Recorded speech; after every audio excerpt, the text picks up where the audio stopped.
Hey there, this is part 2 of our season 1 Q&A. If you have not listened to the first part already, please go do that now. Otherwise, this part won't make a lot of sense since we did it all in one recording session. And also, if you asked a question and it didn't get answered in the last part, it will be answered in this one. Or if you asked a question you didn't hear in this part, go listen to the last part. It might be there. So thank you so much for listening.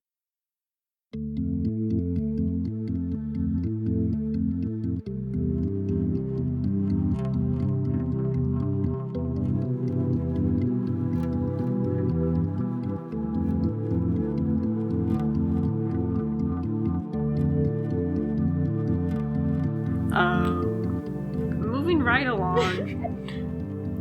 This is on kind of the same vein as earlier, but also from Make Not Margaret. What was your favorite episode to record? Is that the same question we just did? No, because I know I just asked what was the most fun. Okay, so this is just most favorite. I got confused, I'm sorry. No, it's similar, and I think it's gonna bleed together, but it works. I guess episode 7 was fun to record just because there were so many pieces of that. I think episode 7 was good. Also, episode 11. I know episode 11 wasn't a good time for you. I want to say episode 11 was probably my favorite, though. To record overall, because especially, like I said, recording with other people. Yeah. However, close second... This isn't even an episode. Bonus episode, eggnog. Because I was just having a good time. Because it was easy. Yeah. That is the ultimate answer. None of anything that is not aggressively emotional by myself monologuing immediately puts it higher on the list. That's fair, yeah. Do I enjoy it? Yes. Would I much rather be yelling about lemonade with Cass? Yeah. Yeah, I get it. You know? And last one from Make Not Margaret. What parts of writing or producing a podcast were harder or easier than anticipated? Your face just went blank. Harder than anticipated? I think dealing with audio quality. Because, it's just one thing when you have white noise in the background. That's to be expected at this point. When your audio just decides to be corrupt for no reason whatsoever, that's where it gets exciting. Or when microphones just aren't connected to the computer properly. That's not at anyone specific. I think that's happened to all of us at this point. So I guess the hardest thing was, not even editing audio, but getting audio to sound decent from the start. So I think editing was easier than I thought it would be. Editing objectively is not easy. It's still a pain, but it wasn't as bad as I thought it was going to be. Does that make sense? Yeah. I think for me, harder and also easier than expected. Let me explain. I don't think I ever I've gotten used to it since we've been going on for so long. The sound of my own voice, I think I got desensitized to it a lot faster than I thought I would, going back and listening to things. The first few episodes, I was like, oh, this is the worst thing I've ever heard. And then there was just this switch that flipped in my brain where I was like, that's not me. It's fine. Yeah. But also, there are some noises that in my head, I know what they're supposed to sound like. Recreating them vocally, I just kind of sit there and I stare at the mic and I go, I haven't a clue what I'm supposed to be doing. Yeah. I don't even know where to start. So, harder and easier. So I guess that's that. Anonymous on Tumblr asks, will we learn more about Mothman the cat? I'm trying to figure out if I should just say this now or if I should leave room for me to reveal it later, because it's not a big reveal, but it's a small detail that I'm not sure if I should leave up to interpretation or if I should just say right now. I mean, you can say it, and then if you don't want to, you can edit it out. Yeah, I'll say it now, and then I'll give an alternative answer just in case I decide not to. Mothman the cat and Sir Griffin III are the same cat. When Rose ran away, she had to drop Sir Griffin III off at a shelter, and later on, Carol would go on to adopt the same cat and rename it Mothman. It is the same cat. Good for him. He is living his best life. So I guess alternatively, if I decide not to put that in, I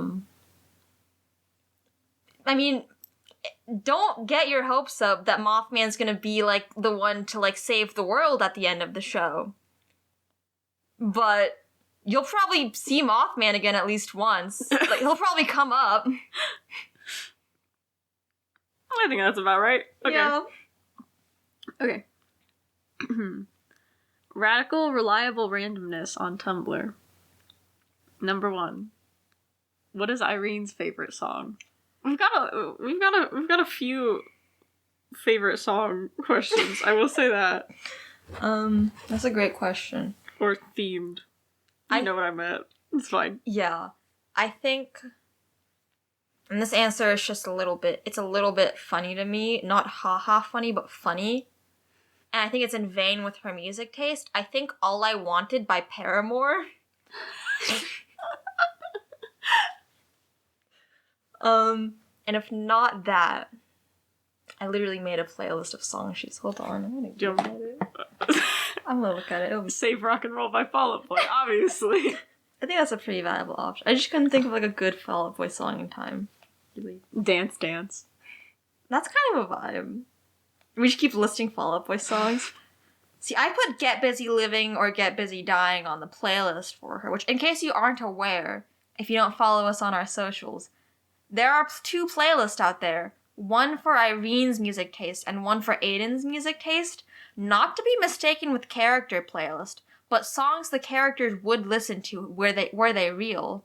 So, if you want to go find those, they're called on Spotify Irene's Angst Corner and Aiden's Vibes with a bunch of emojis around it. Also, I think maybe the right answer is Sugar We're Going Down. I think that's a really good answer, yeah. Like, the song. Yeah. Like, she won't admit it, but... Yeah, she won't admit it because it's the most popular one, but, like, yeah. Okay, number 2 from Radical Reliable Randomness. Will we be getting more Meat Lady? I've grown attached to her and need to know more. Yes, but no. But also yes. But also not quite. But also yeah.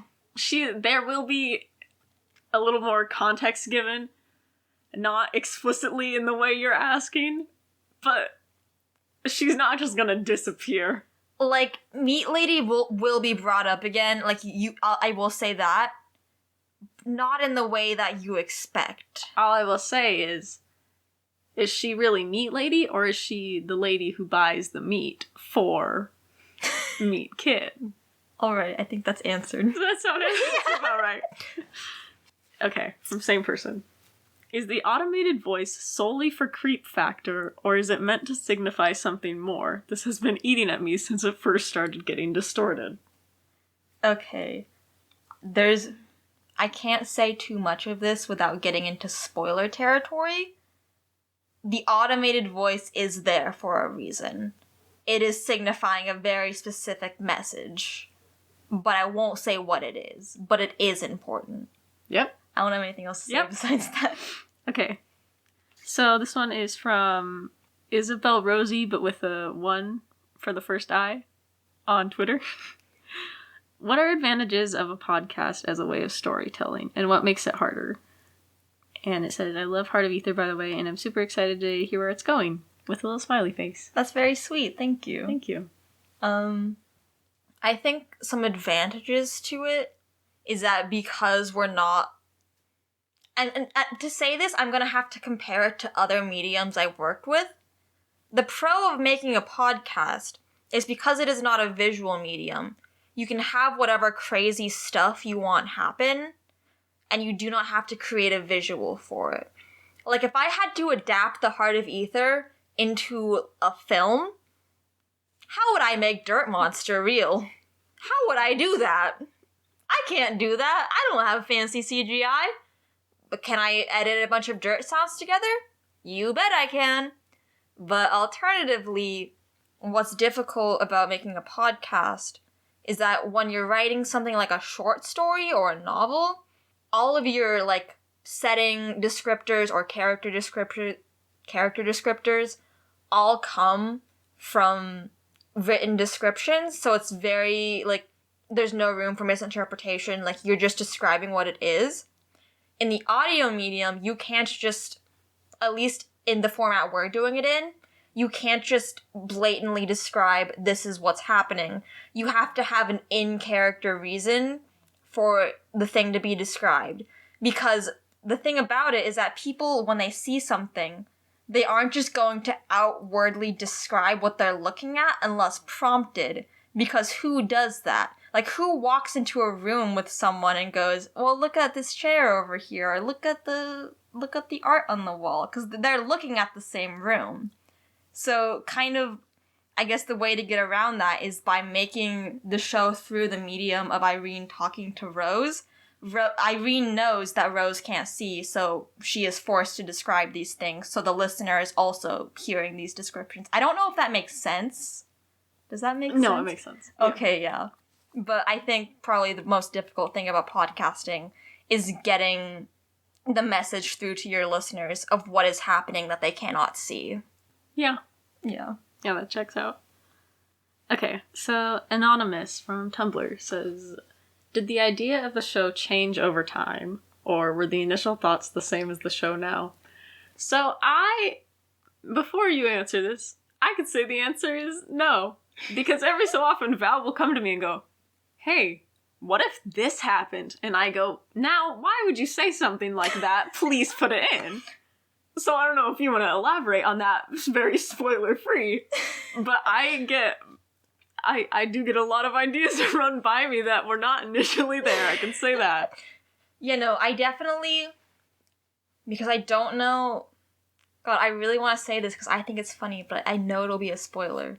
Like a massive spoiler. I mean, just say it now as a joke so I can hear it and then take it out. I'll say it as a joke and then I'll take it out. I really enjoy the idea of us saying that and then there'd be like a little like bleep. I think it's so funny. Okay, no. Because what's funny to me is that when I first started writing the show... Now which part of this are you bleeping out? I mean, you could leave that, I guess, since it's evidently not happening anymore. But now...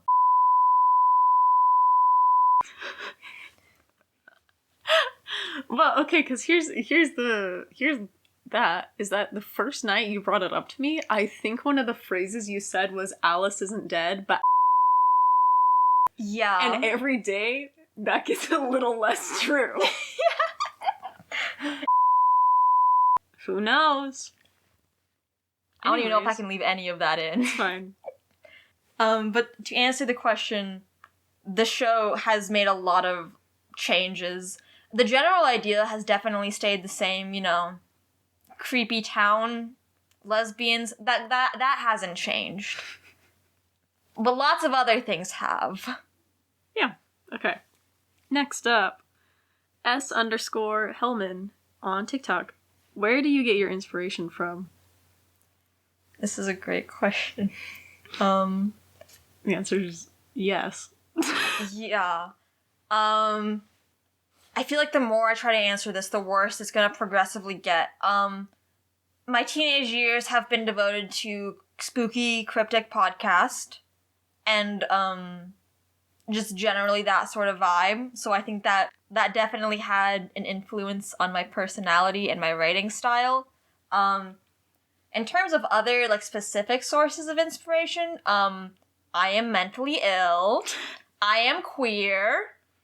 I listen to a lot of Will Wood and Phoebe Bridgers, and those have definitely impacted the show. Specifically, Phoebe Bridgers, Phoebe Wood. Yeah. There's no relation between the names, actually. None. Oh, absolutely none. I had picked the name Phoebe before. Phoebe Bridgers who? Phoebe Bridgers who? Anyways. So there's that. From Rose Butch on Tumblr with a 0 on the O. So, number 1, who's your favorite character to write for? Just in terms of season 1 characters? Oh yeah, because it's different now. It's different now. The tables have turned. My favorite season 2 character to write for? I can't say that, but I know who it is. Season 1, I guess there's something nice about writing Phoebe's dialogue for me, because she feels like such a personal character to me. Like, obviously they're all personal to me in some way or another, but there's something just, like, very, like, comforting and nice about writing Phoebe dialogue. I don't know how to describe that, but I think. Yeah, makes sense. Okay, number 2, also from Rose Butch.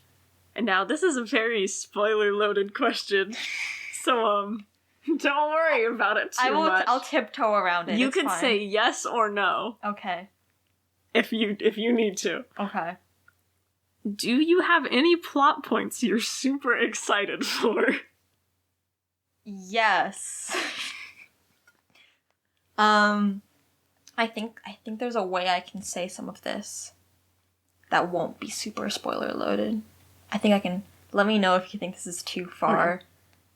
But there are definitely a lot of new plot points and some new characters in season 2 that I am very much looking forward to writing and recording and you all hearing. One specifically being that one of, and this is like a light spoiler, but also I feel like this is such an obvious thing that everyone kind of sees it coming. One of the things in season 2 is that we get to see a lot more of what exactly has happened to Rose, and I'm very excited for that. I don't think that's too spoiler. I think that's like a given after the finale. Yeah. No, I think that's pretty solid. Yeah. Who's your favorite character in the show? This is also from the same person. Again, having to stick to season 1 characters. Probably Sir Griffin III. Love that funky little guy. What a little dude. Good for him. He's just having a great time. Yeah? In all seriousness, Definitely no one else. In all seriousness, I think, again, Phoebe Wood just kind of has this special place in my heart. Mostly because, and I don't think I've outwardly confirmed this, so I'll use this as an opportunity to jump on this and confirm this. Before, like, right when I first started writing the show, I wrote Phoebe, along with being disabled, I wrote Phoebe as having obsessive-compulsive disorder.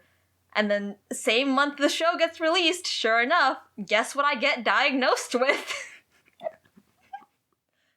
But also, I think just, like, Irene's kind of a given because she's the protagonist, but, like, Irene is also, like, very near and dear to me just because she's the one I've written for the most, so I've grown really attached to her. Yeah. Yeah. Am I allowed to answer this one? Yeah. Have I given this any thought? No. Which is really funny. I want to say Holly. Yeah. But it's not... Someone's gonna quote me on that, and it's gonna be not good. I want to say Holly. Are you gonna elaborate on why? I don't think you can. Well, that sets it up like I condone her. I do not condone. No one's gonna know what that means. I think Holly interests me Yeah. the most in terms of like very like specific plot points to come. And this is the last one, and it's also from Rose Butch, and we kind of already answered it, but it's kind of a little more specific. Yeah. What inspired you to make this podcast? So not just necessarily where do you get stuff, but why did you start it? How do I say this? So going back to the point I made earlier about mental illness.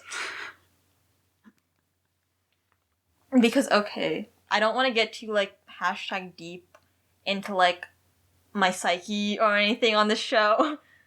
But I think when the idea was first, like, blossoming in my head, I was in this point in my life where I was very much struggling with this idea that the people I love could just disappear at any moment and I wouldn't know what happened. And that was something I was struggling with a lot, so I kind of ended up, like, channeling that, I guess, into, like, a fictional work. And then as I kept developing this idea in my head, I just kind of ended up, like, throwing in a lot of other interesting story ideas I had, and somehow, by some miracle, it all came together into one cohesive world. And now we're here. Now we're here. That was a little bit of a deep ending. No, I think that's it wasn't like deep, but it was like a little window into the writer's mind. That was the worst analogy. I swear that I've taken English classes and I know what a metaphor is. Thanks to everyone who submitted questions. We really appreciate it, and they were all very fun to answer, so thank you for that. Thank you to... Well, I had a thought and it left me. I guess thank you to everyone who's, like, supported... oh my god, I have a thought. Okay, I'm gonna start it. I can do it. I've got the thought in my head now. Thank you to everyone who's supported the show this far. Kind of wild. Yeah, it really does mean a lot to us. Now is a very good time to, like, share the show with your friends, or, like, if you know someone who's been, like, waiting to listen but just, like, hasn't yet. Now that season 1 has wrapped up, now's a very good time to, like, go through and binge it. So if you want to, like, I don't know how to say what I was gonna say. But anyways, season 2, you'll be hearing about season 2 very soon. I'm sure it won't be long before we start vague posting about it. So don't worry. All I do as an individual for this show, I don't do anything for the show. That's it. I am here just to vague post about it because I think I'm funny. So if you want to check out random vague posts, I mean, we have a TikTok. I post on it sometimes. Yeah. Incoherent messes. Maybe you can piece together some plot points from the weird vague posts I make on our TikTok. You know? Yeah, so follow us on TikTok. We also post lots of good content on our Twitter and Tumblr. Those are all just part of Ether. And if you want to support the show directly, then you can go buy us a coffee. And it will make a big difference in helping us to be able to make the show bigger and better. And it would mean a lot to us. But don't feel pressured if you can't, because these are trying times we live in. They certainly are. But yeah, keep an eye out on the feed and our socials for upcoming season 2 news. And also keep an eye out for some fun bonus content we will be having come out in between until then. We have some very interesting things coming out. I'm having a very hard time not talking about them. Yep. But they are very fun. Mm-hmm. They're very fun. I think that is all. So thank you all so much for listening and supporting the show. And we will talk to you all soon. Thank you so much for listening. Bye. Bye.